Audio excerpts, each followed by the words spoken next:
Hey, good afternoon to all of my East Coasters and a second cup of coffee to all my Pacific friends, both and all in North America. Good to have you here. Episode 122 of Aftermarket Weekly. It's Carm Capriato. I have a distinguished guest today, George Gilligan. Hello, George. Hey, Carm, how's it going? Good to have you. So happy that you came on board, and we just can't wait to see your place today in the virtual tour near the end of the show.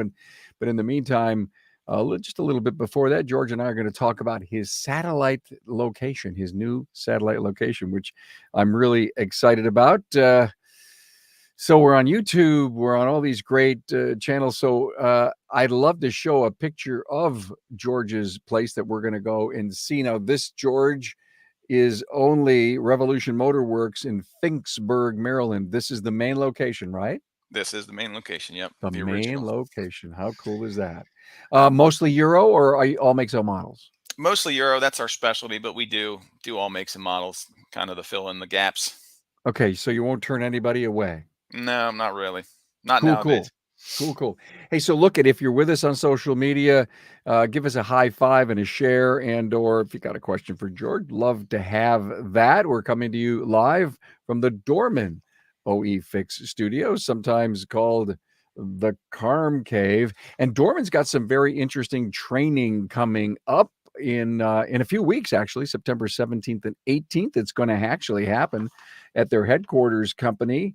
And that's going to be in Colmar, Pennsylvania. DormanTrainingCenter.com, DormanTrainingCenter.com. We're going to be down there for that, Tracy and I. So thank you so much, Dorman, for being our partner on the show. Dorman consistently is looking for improved solutions to help save time and money for those who are performing the repairs. Dorman's all-in-one loaded backing plate solution does just that. With zero assembly required, you can now stop disassembling multiple pieces to make backing plate and e-brake repairs. Dorman's loaded backing plates deliver a complete solution. This assembly replaced all the failure-prone components by combining parking brake shoes and hardware onto the backing plate. The pre-mounted parking brake shoes, springs, and clips for a bolt and go solution. Want to know more about Dorman? Well, visit dormanproducts.com/tour. Hey, would you like to learn more about Dorman's innovations? Visit dormanproducts.com/tour. Again, thank you so much, Dorman. In a moment, George, I'm going to ask you how business is. But in the meantime, you have been so kind to come on the show. Here's a couple of examples.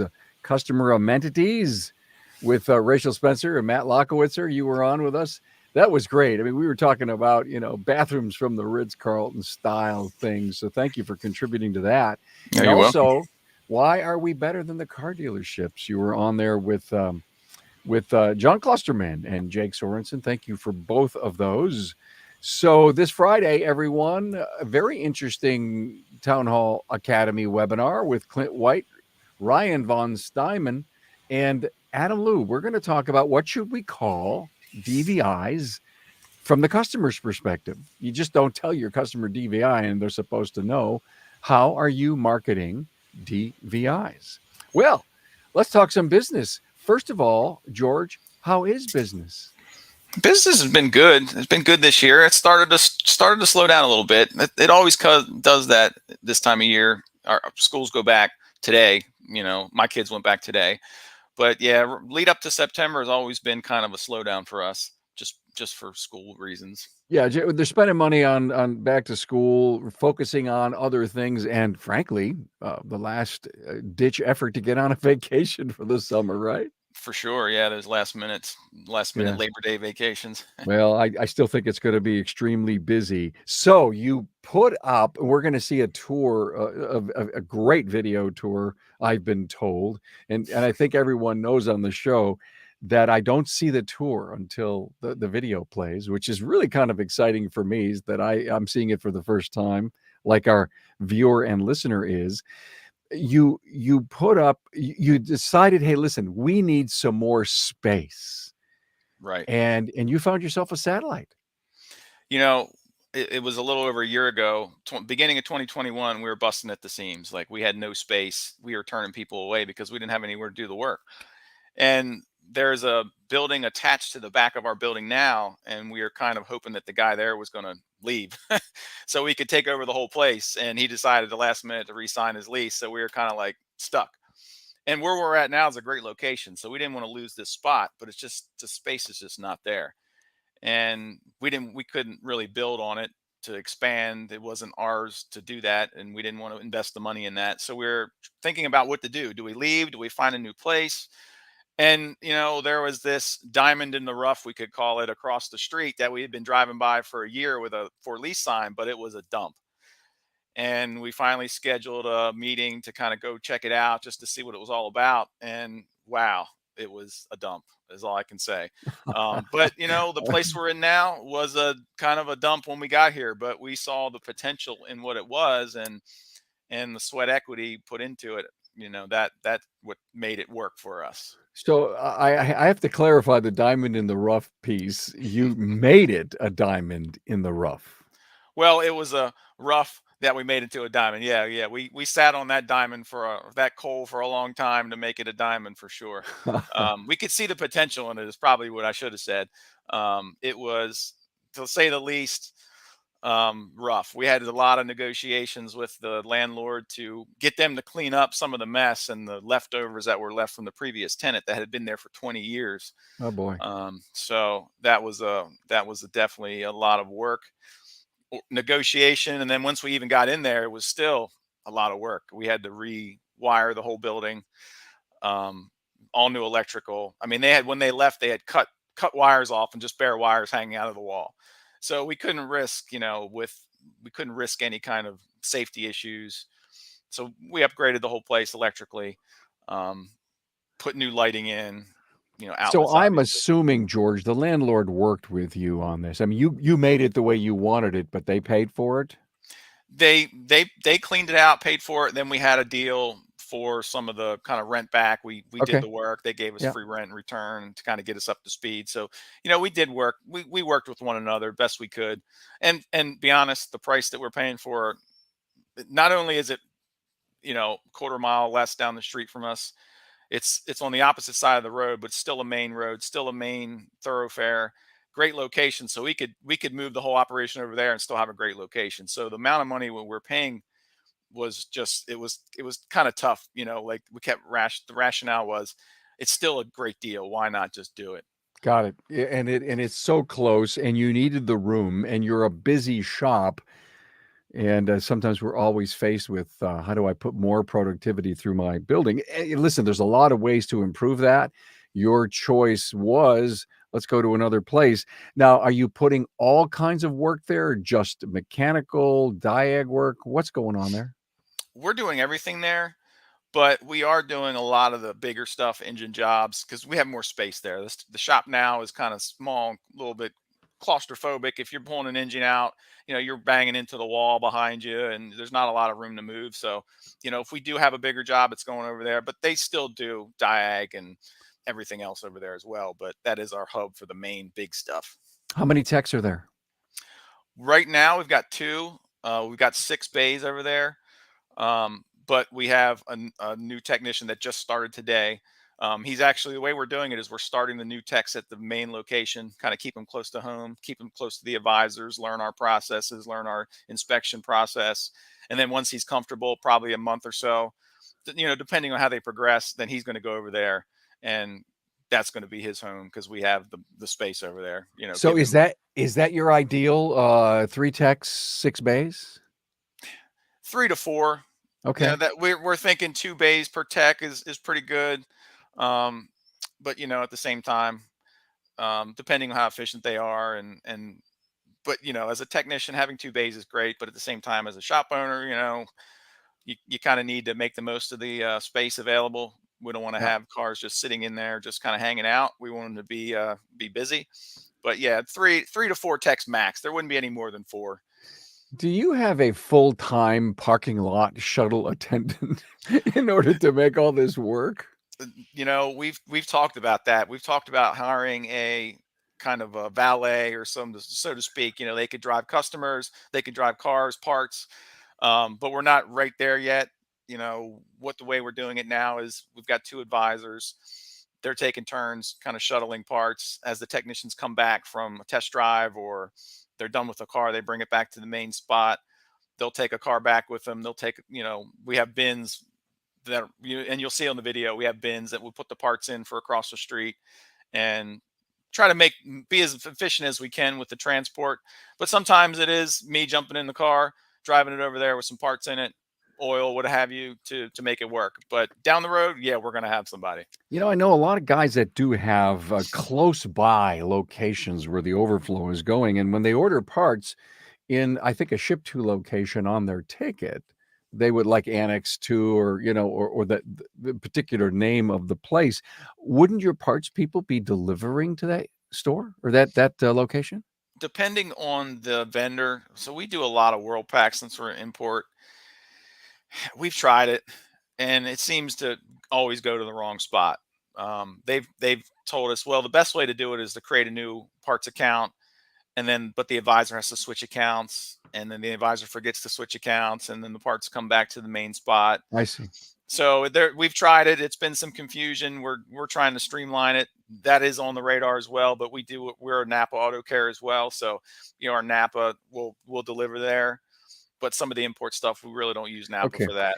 I just keep thinking in the back of my head that a lot of store computer systems have ship-tos, and it wouldn't be that far off. Anyway, I know we're not here to talk about that, but it's obviously a logistical problem for you to be sure that your production stays high, and you got to make sure the parts get over there. So you've designed a system. I can't wait to see it in the tour.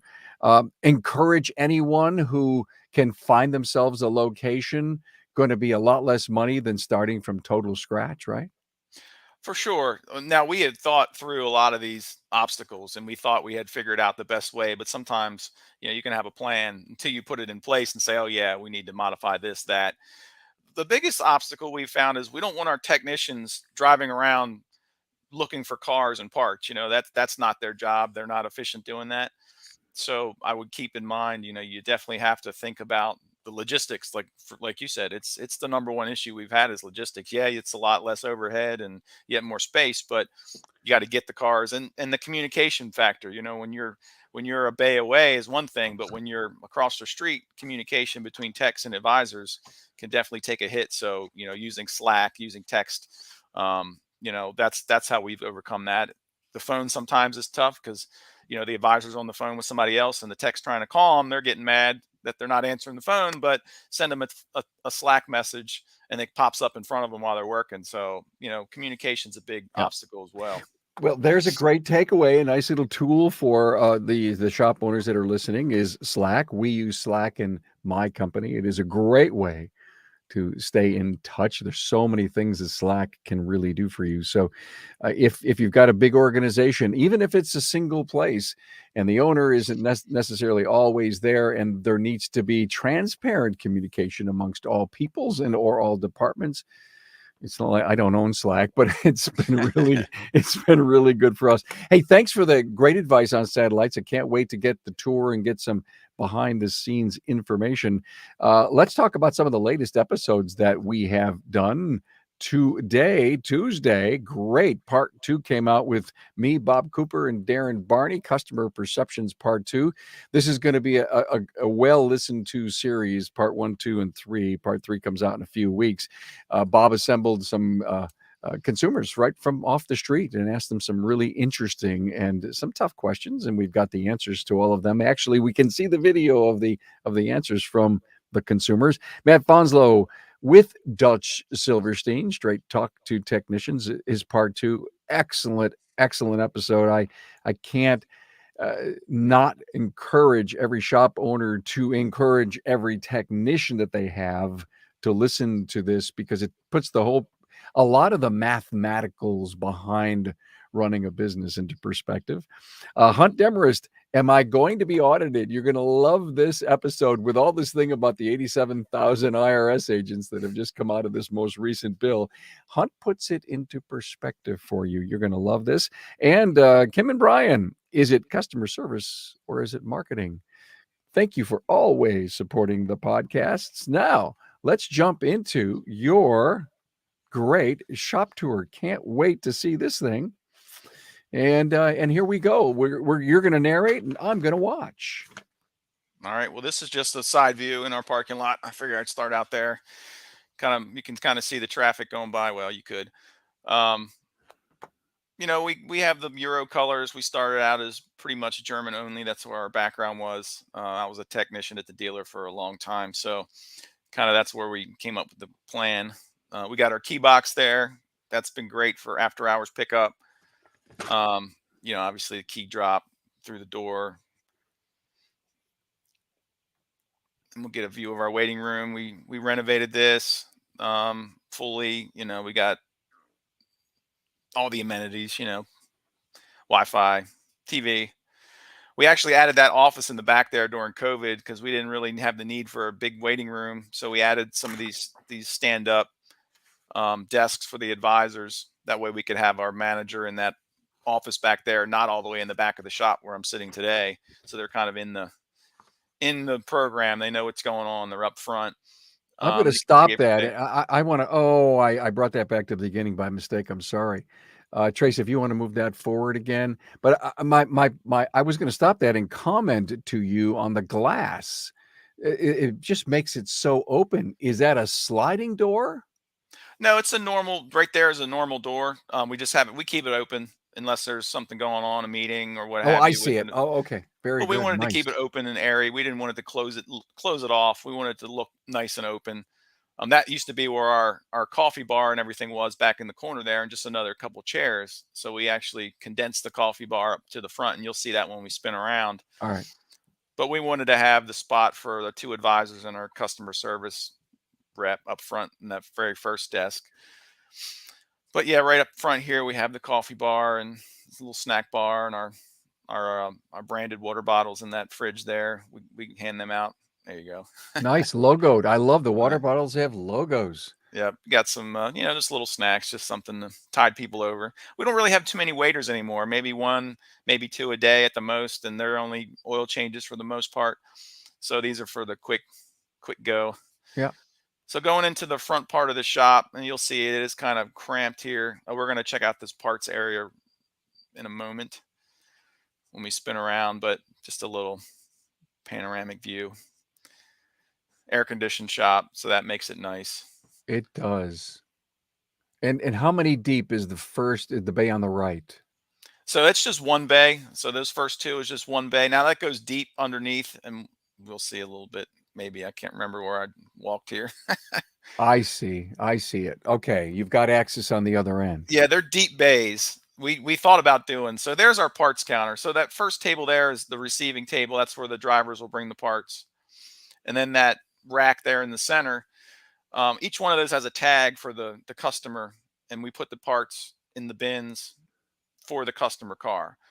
Or depending on the size, we've got a GTI there with a clutch. Yeah. So everything's kind of organized. They'll put in those bins. The bottom bins with the stripes, they're the ones that go across the street. So anything that's for across the street for the satellite goes in those bins. And then George, that's so clever to identify them differently because all bins look the same. The yellow stripe idea, great idea. Yeah, I should have bought different color bins, but the stripes. Sorry. Yeah.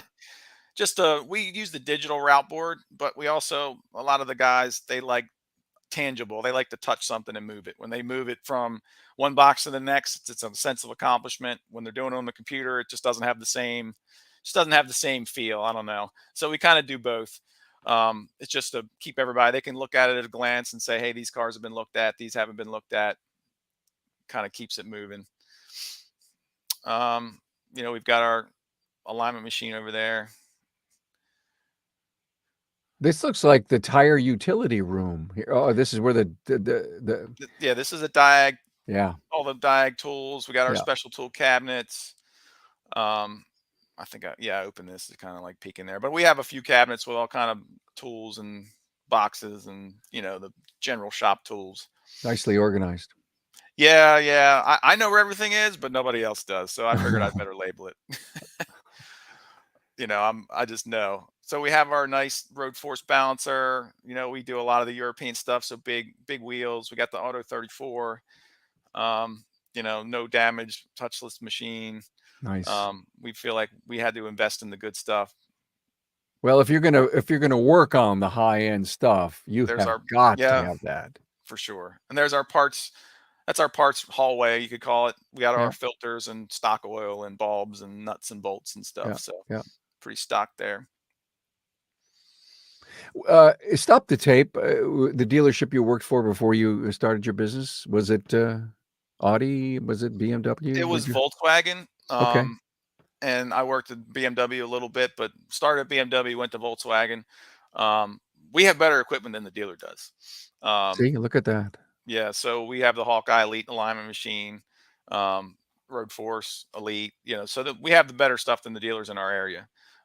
They may eventually get the same stuff as us, but right Sure, now, even sure. the Hunter service guy in our area, we're pretty friendly with him, and he tells us, "You guys got better equipment than them." So we keep good care of it. We keep it clean, and our guys are trained on it. Only a few guys really use it. So passing through, this is our little middle section here: locker room, compressor room, and then this is the back shop. So we got 2 more bays back here. So you can see we're kind of cramped. Um, this is our main diag guy, Rob. He does all like the heavy stuff and some of the old Mercedes. He likes the Mercedes. So single door, 2 bay, 2 techs, 2 lifts. It's like this its own little component there. Yep, yep.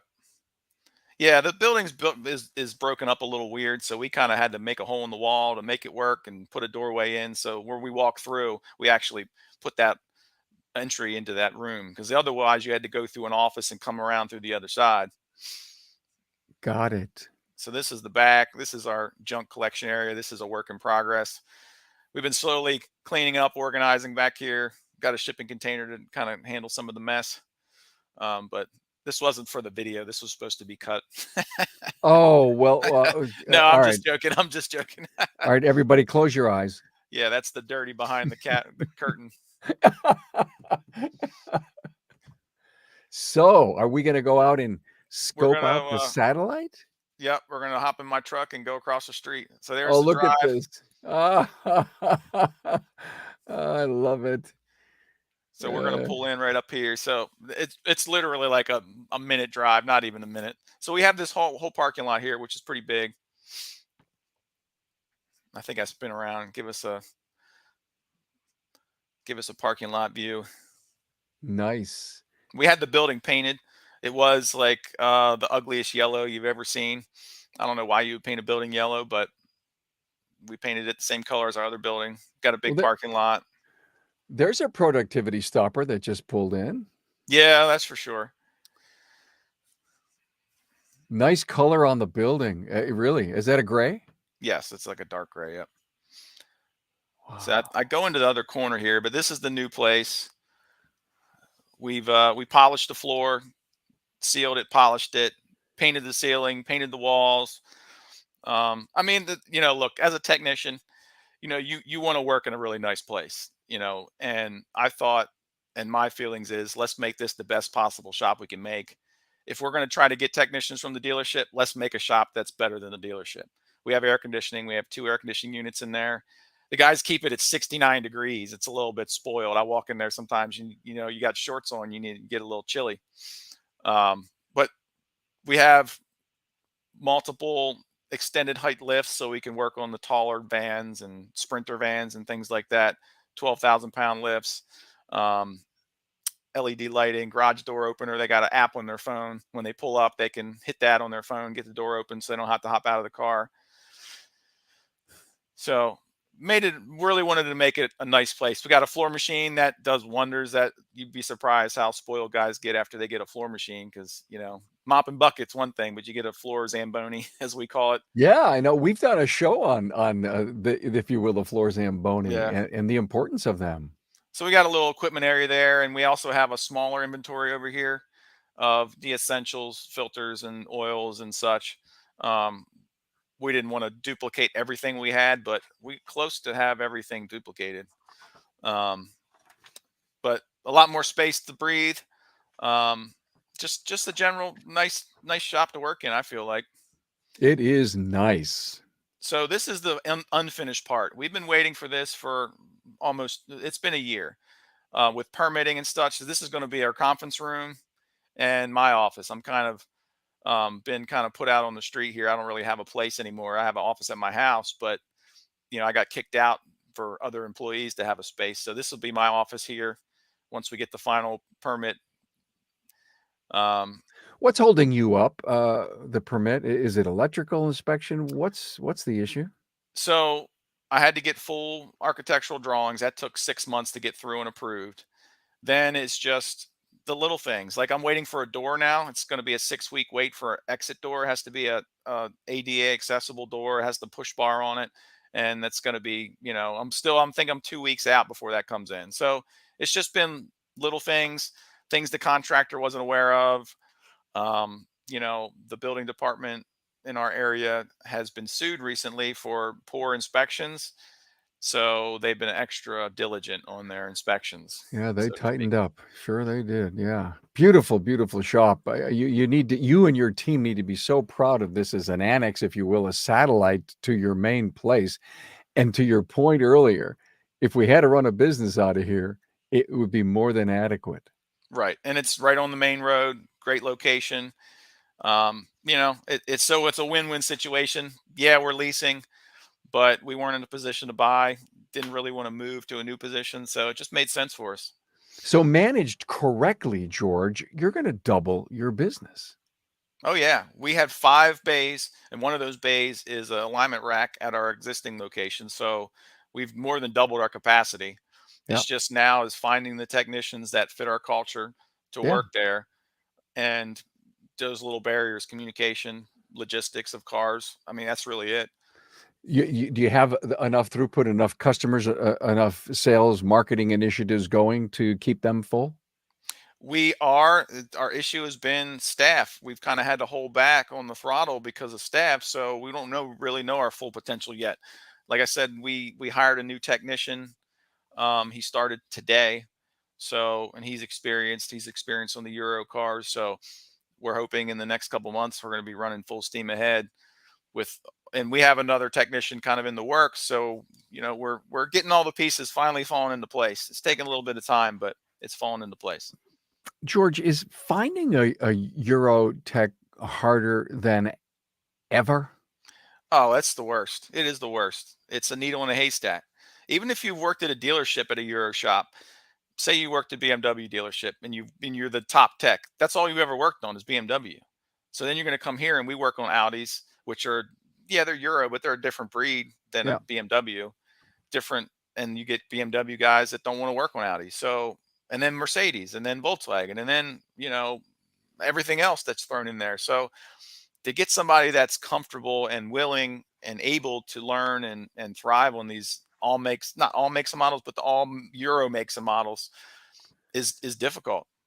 It was W- difficult for me to Once you transition. get George, once you get to a certain level, will you just say, "Listen, we have got to bring on an apprentice, and we're gonna teach that person ground up"? We have started that process already. We have a young man who's been with us for a year and a half. He started as an oil change boy at the Mercedes dealer and saw no potential for growth. He's come here. He's done very well. We have found a guy, one of our technicians, to put him with to kind of mentor him, but we don't have we've, like I said, we started, but we don't have that full path to victory, so to speak, for a ground up technician. But that's the only way. That's Yeah, for yeah, me, and what we've talked about in the past is the only way I see to make that happen is to yeah. grow your own, to find somebody Well, with the right skill set and then make them better. yeah, that episode you did with us, why we are better than the car dealer. I heard in your voice, and I saw in your shop how you feel because you came from there. And your other point to, young people getting put into the lube racks and not really feeling that there's a career path at all. I think that's a great place to recruit. I think it's a great opportunity to recruit from, but then you got to find that person. You got to speak to that person. And Right. that to me, I think would be a very difficult thing unless you're hanging out at the 2-year automotive school, hanging out in their lab, meeting and greeting and shaking hands. You may find a friend of a friend who's in a dead end lube job at a dealer and have that opportunity. So it's like marketing for new customers. You have to do the same thing for employees, for technicians. For sure. We have to sell ourselves to them for sure. Well, this was great. Thank you so much. Very proud of all your great moves. Good stuff. This will come out as a podcast this coming Saturday. You can also see it on our YouTube channel. So don't hesitate to hang out with us on all your favorite podcast listening apps. George Gilligan, good to have you here, man. Thanks a lot. I appreciate the opportunity.